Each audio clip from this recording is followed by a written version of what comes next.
Assalomu alaykum, muhtaram she'riyat ixlosmandlari. Kamina Nurmuhammad Imomov yana sizlar bilan. Endi esa e'tiborlaringizga 1-aprel hazil qildim deb nomlangan she'rimni havola etaman. Xafa bo'lmang kampirjonim, bilasiz axir fe'lim ma'nim, vafodorman, pok vijdonim, 1-aprel hazil qildim. Nima qilsin jazmam menda, yoningizda manku kunda, sahar peshin oqshom tunda, 1-aprel hazil qildim.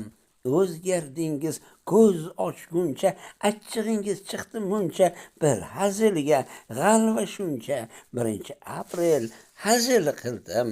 Hazillashdim, biling endi, qovoq uymang, keling endi, bir tabassum qiling endi, 1-aprel hazil qildim. Ketdi endi aqli ishlab, turolmabman o'zim ushlab, tashlasammi tilim tishlab, 1-aprel hazil qildim. Nima qilsin jazmam menda, yoningizda manku kunda, sahar peshin oqshom tunda, 1-aprel hazil qildim. Nurmuhammad Imomov, Qashqadaryo viloyati G'uzor tumani. Omon bo'ling, qadrli muxlis